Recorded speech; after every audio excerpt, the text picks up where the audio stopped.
contre l'ennemi pour défendre la patrie. Voilà un peu notre satisfaction, c'est de voir que le monde entier a compris combien de fois que aujourd'hui était le jour exceptionnel pour que Uvira exprime sa vive reconnaissance envers les démarches diplomatiques des chefs de l'État. Comment l'activité a été suspendue dans moins de 48 heures au moment où la population s'attendait maintenant aujourd'hui d'entrer dans Paris pour accompagner les manifestants et d'autres structures? Oui, je vous précise d'abord que ce n'est pas dans moins de 48 heures, c'est dans moins de 10 heures. Parce que nous avions eu les messages dans les réseaux sociaux. Aucune lettre nous a été adressée pour nous dire, vous qui êtes organisateur, suite à ceci, nous annulons la marche. Nous vous proposons de faire ceci. Mais nous, étant activistes, nous nous sommes dit, on ne doit pas faire les bras de fer avec les autorités. Nous sommes concertés avec la population, là, au lieu de départ, au rond-point Kavimvira, et on s'était dit d'annuler, mais on n'a pas annulé notre soutien envers le président de la République. Parce qu'on ne doit pas demander une chose et son contraire. Nous demandons toujours qu'il y ait la paix à l'est de la République. Mais quel est notre engagement, quel est notre apport dans ce processus pour qu'il y ait la paix?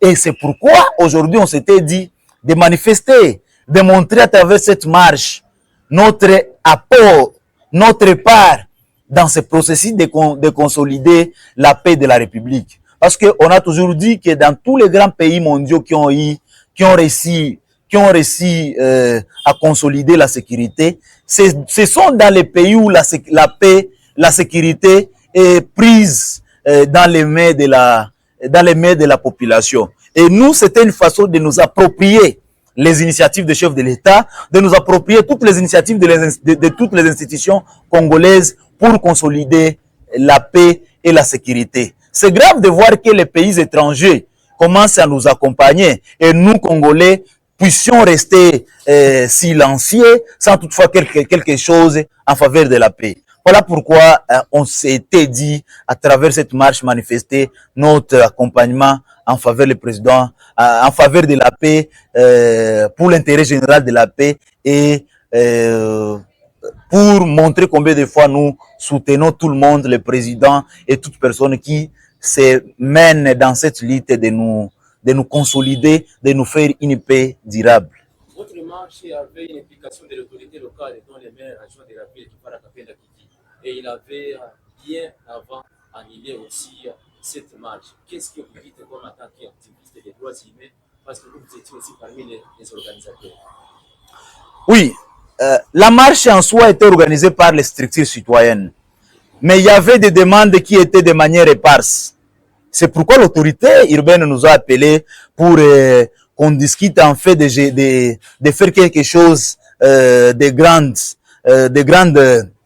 valeurs. Et on s'était rassemblés dans une salle et c'est là qu'on a pris une décision d'ensemble de faire une seule activité au nom de toutes les couches, mais accompagnée par la mairie. Et c'est là que je profite de faire quitter les gens dans l'ignorance. L'activité à soi n'était pas organisée par la mairie, était organisée par nous qui vous appelons pour dire, pour nous annoncer à la population de manière officielle que nous annulons la marche, mais nous maintenons le soutien en faveur, nous maintenons le soutien au chef de l'État pour la consolidation de la paix, pour la recherche de la paix dans la partie est de la République. Est-ce qu'il y a-t-il une manipulation politicienne dans cette affaire? Parce que les organisateurs, ce sont les structures citoyennes, mais c'est lui qui a communiqué à la population, c'est l'autorité locale. Comment s'est passée cette situation? Il n'y avait pas une manipulation politicienne. Nous, on fait des choses par la patrie, par patriotisme. Et si on suppose qu'il y a une manipulation dans une affaire,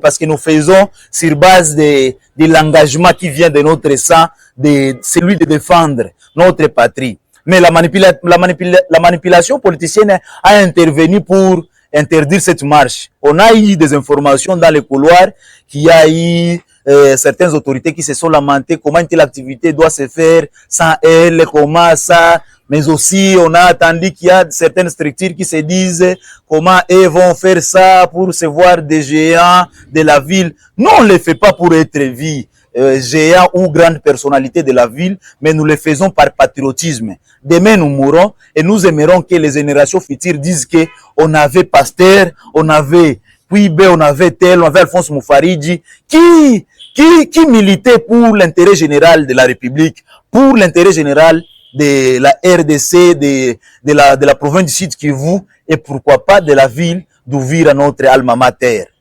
Est-ce qu'il y avait eu une implication de la population parce que vous êtes aussi les porte-parole de la population? Il y a une implication. Et aujourd'hui, je vous rassure que la population est en colère. Essayez de faire une enquête porte à porte et vous comprendrez que combien de fois que la population est déçue. Parce que toute la population n'attend que soutenir les processus, les initiatives qui facilitent à leur donner ou à la donner la paix. Mais si on contrecarre une telle activité qui cherche à montrer au monde entier combien de fois que nous disons non à la guerre, est-ce que vous pensez que la population sera d'accord avec une telle manipulation, avec une telle contradiction? Non! La population est là et était prête pour nous soutenir, pour se soutenir. Parce que quand on soutient le président de la République pour consolider la paix, on se soutient aussi dans un autre angle. Le message à la population? Nous disons, nous nous adressons à la population d'Uvira que restez toujours debout. Nous ne pouvons que continuer toujours à manifester notre souci en faveur de la paix à travers notre engagement. Et aujourd'hui, nous sommes conscients que vous êtes debout pour soutenir les démarches diplomatiques. Parce qu'aujourd'hui, nous n'avons qu'un seul besoin urgent et important et nécessaire. C'est celui de contribuer pour voir qu'il y a une sécurité durable, que l'ennemi du M23 dégrépisse du territoire congolais, de la terre congolaise où il occupe illégalement. C'est de voir que le président continue toujours avec des démarches diplomatiques pouvant nous donner la sécurité et la paix. C'est de voir que le Wazalendo, les FARDC, restent toujours debout pour défendre la patrie. Voilà le message que nous pouvons dire à la population et de ne pas être emporté par les messages haineux, les messages politiciens qui cherchent à manipuler pour leurs intérêts privés.